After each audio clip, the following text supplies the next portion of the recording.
everybody, welcome to my channel. I'm Shavita Kotak and I'm a health and wellbeing coach. I help people live a healthier life physically, mentally and spiritually. And today what I want to do is talk to the wonderful Alisha Rasheed. She's a doctor in Chinese medicine and she's going to help us understand how Chinese medicine can help us through perimenopause and menopause with symptoms that we may experience. So Alisha, what would you say, how can Chinese medicine assist a woman going through this transition? So I would say the main thing about using Chinese medicine in this time of your life is that it's a very safe and very risk-free way of addressing something that can be very life-altering. Yeah. So if you're a woman who has severe symptoms of menopause, some women have no symptoms, they're lucky. Other women have symptoms that you may not seem like it's much, but when you've got something like hot flushes, that's really can be quite debilitating for a lot of women. So the Western form of treatment for menopause is hormone replacement therapy. Now, hormone replacement therapy is a known cause of cancer. There's also government issued warnings about hormone replacement therapy. So if you can avoid it, absolutely. And I understand that it's not always avoidable for some women. They just need to be able to get on with their life. And they can't get on with their life unless they take something very, very strong. But for what I see, herbal medicine and acupuncture are just as effective, if not even more effective for most women. So can you tell me, Alisha, what are the three main symptoms you would see a woman for? Absolutely hot flushes. Yes. Absolutely night sweats. And then insomnia as well. So how can Chinese medicine help along with acupuncture as well? Okay, so in the world of Chinese medicine, we view the hormones as yin and yang. You would have seen the little circle with the black and the white. I've heard of that one. Yes. I've seen that. Yes. So yin and yang is basically for us the foundation of everything in the universe, all of nature, including women, including men, including all of our hormones. So we all are born with a certain amount of yin and a certain amount of yang. Yin represents everything that is cooling, nourishing, calming. It's body fluids, blood, and also estrogen is sort of represented by yin as well. And then there's yang, which you sort of look at as more movement and heat and abundance of energy. It's sort of the testosterone of hormones. So as we grow, our month by month, our yin and yang decline. It's just aging. And so as women, we lose yin every month through our menstrual bleeding. So because yin is blood. So that's generally the part of ourselves that goes first. So that means that we're less cool. We have more of this heat sort of bursting up. And so women, especially women that get hot flushes, they'll say, so yang is kind of like fire. So it rises from the navel and comes up. And women will describe this prickling heat that comes all the way up their neck, their chest. And it could last for, 10 seconds or it could last for 10 minutes, but it's very debilitating. And it can also cause this sort of fury and people sort of, with these women, they get very angry. And so the hot flushes, they're not just a feeling of heat, like we all get hot. But they can be this intense burning fire that's also felt emotionally. So with the herbs and with acupuncture, we're cooling you down. So we're literally giving you the yin to help cool you down. And the thing about herbs as well that I think is really important is if you take hormone replacement therapy, you're not going through menopause. So we talk about menopause is something you go through to get to the other side, where your periods completely stop. But you don't go through menopause. It tricks your body into thinking you're still having a period. You're still having a menstrual cycle. And so you may not ever get to a point where you can stop taking HRT. So I've met women in their 70s that's still taking hormone replacement therapy. Oh, really? Yes. I thought once you've experienced no period after 12 months, you've past that stage. Well, they could pass it in that they don't have a period, but when they stop taking the hormone replacement therapy, their symptoms come back. Okay, so it's just a band-aid. It's a band-aid. Yes. And it's a dangerous band-aid. So actually the more you take it, the more likely you are to get cancer. Okay, so it's the growth hormone. It's very dangerous. It's very dangerous. And I mean, I understand that some people just need to do whatever it takes. Yes. They're willing to do what it takes to change these things that are happening to their body, but there is a safer alternative. So I do get women who have had this burning heat from hot flushes, have no heat anymore. Or every now and then they might just get a little bit warm. Yes, but well, there's I nothing they came can't to handle. you Yes. about a year ago, and I was feeling all hot, hotter than normal. I went out and suddenly I'll get all hot and be sweaty. So I went to Alisha. She did some acupuncture to me, and she gave me some herbs. And after that, I didn't have to come back. It's fabulous. Because I was able to just cool myself down. And I also watched what I was eating as well. That triggered the heat. So that was the worst time for me. Yes. It happened a couple of times. I thought, let me just go and see a Chinese doctor, and it did actually help. Beautiful. Yeah, so Fabulous. it's really good. It's great. Having the acupuncture and the herbs. Yes. So it's a good alternative. Absolutely. Oh, it's. I just can't talk about how much of a better alternative it is. Yes. And also with the herbs, with that sort of the hot flushes, we talk about yin as in something that the yang is pushing the sweat out of the body, so that's where you get the night sweats as well. Yeah. And for us, the time of peak yin is in the evening. So mostly women will get it at night. Okay. Because it's when your yin needs to be strongest. But if it's too deficient, you're going to get these night sweats. So it can actually stop night sweats in its tracks as well. Oh, that's wonderful. It's wonderful because especially if you're talking about in winter time and if someone's going through menopause, and I see this all the time where women, they can't have the heater on. They are absolutely sweltering. They're sweating. Their family are freezing. They don't care. They're turning that heater on. And so it just is going to exacerbate things. Yes. So to be able to take away the night sweats. Yes. And that helps them sleep better as well. Yes. Sleep is a really tricky one as well. Yeah. Because there are some women who have, if your yang declines more than your yin, that can be really hard to address. Yeah. So there is this balancing act. Insomnia, I think, for some women, it can be so bad that they actually don't sleep. I've met women that they don't sleep. That affects everything in your life. I mean, if you've had kids before, you know what it's like to not sleep. I know when I'm not sleeping, the whole day is affected for me, and I actually start getting moody, cranky, and it's like a vicious cycle, isn't it? Absolutely. So if you're the kind of woman that's having night sweats and that's why you're not being able to sleep, then just simply stopping the night sweats, you can sleep all the way through. And that's very easy. I would say that generally women respond very quickly to herbs and acupuncture with the night sweats and the hot flushes. Insomnia can take a little bit longer. It can be a little bit trickier. Yes. But it is definitely something that can be treated. And how old do you think when somebody could start noticing these symptoms of menopause? What's the age range, roughly? Roughly, I would say from about 47. Yeah. I'd say that's about the time when people start to notice things changing. Yeah. Particularly with their periods. Yes. Either their periods aren't coming as regularly or their periods are changing. I see a lot of women, and this is really horrible for them as well, they have this gushing period where they're in the shower and they will say to me that it's like a murder scene. It's awful. There's just blood. It just doesn't stop. And that's very, very concerning for women to go out knowing that at any moment you could have this gush and that makes them tired too because they're losing so much blood. That's right. Yeah, so, absolutely. They'd be exhausted. So, but I think again, herbs are very effective as well. So we can actually stop the bleeding. So what sort of herbs can I ask what sort of herbs? You know pinyin? No. What is a pinyin? Is it like a plant or a root? Pinyin is Chinese. What is it? Pinyin is Chinese, so I know all the herbs in Chinese. Yeah. But mugwort is one. Yeah. It's very good to stop bleeding. What's that? What does it look like? Mugwort, it's a plant. Yeah.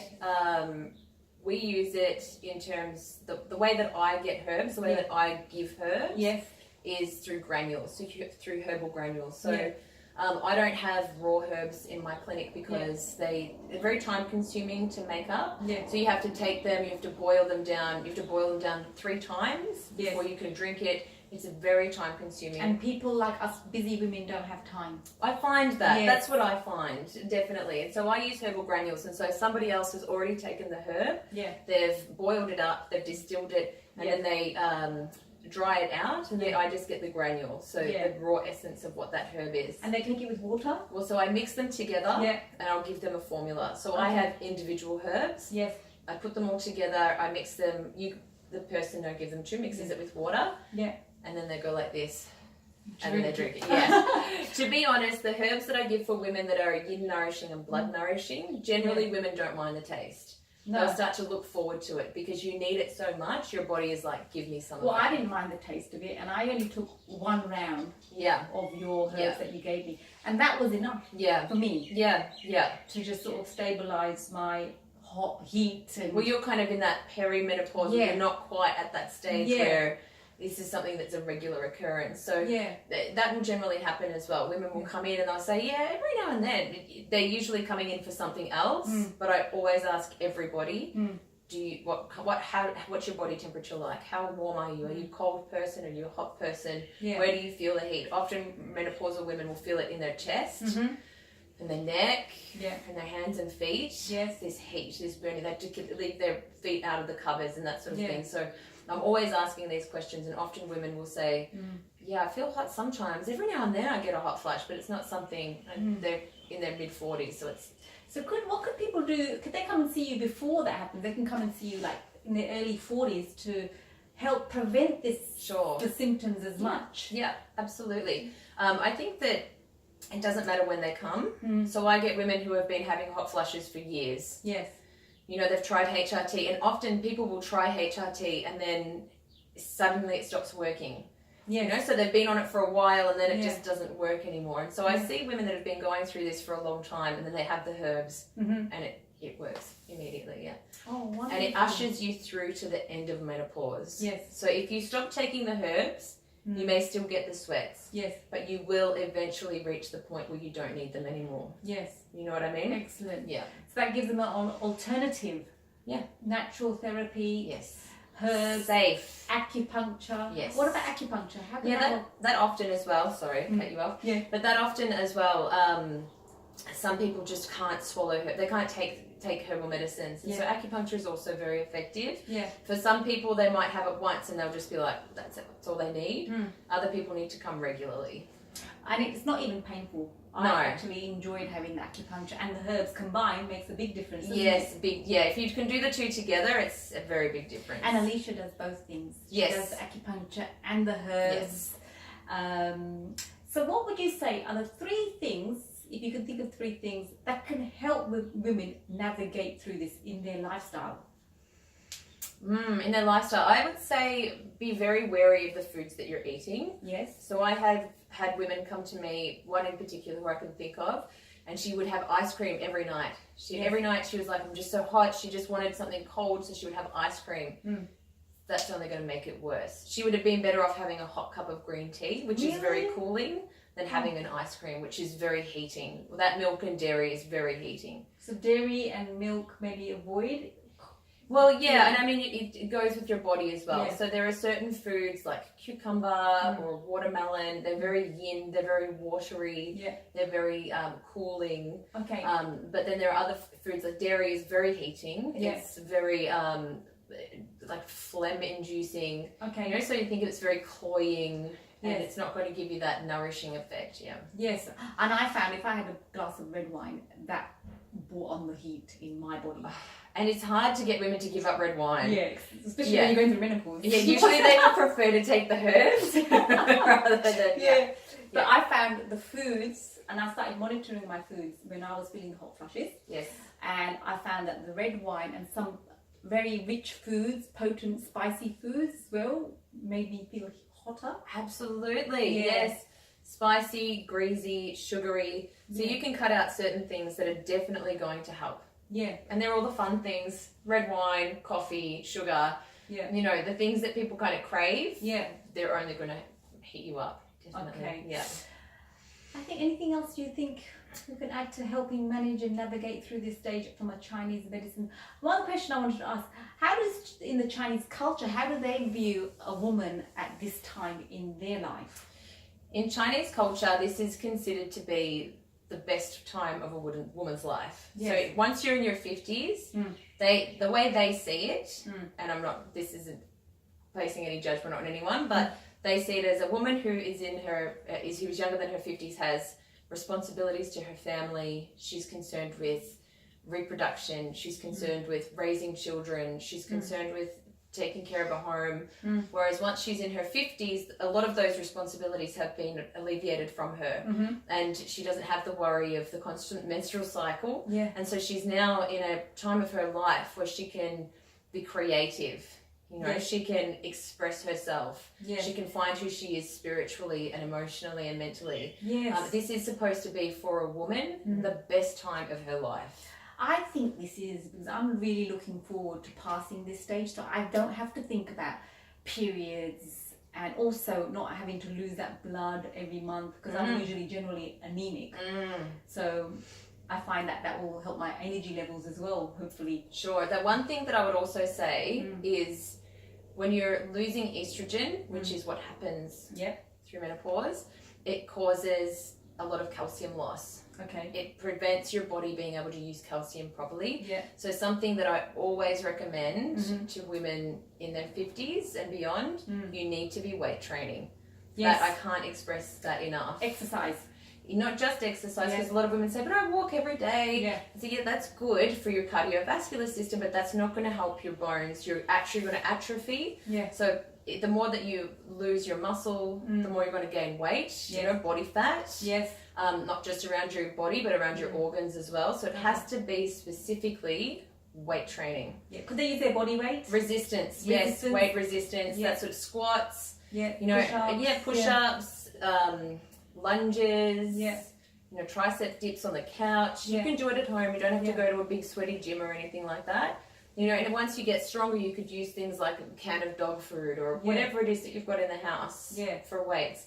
So what happens is that the muscles pull on the bone. And when the muscles pull on the bone, it tells your body, we need calcium here.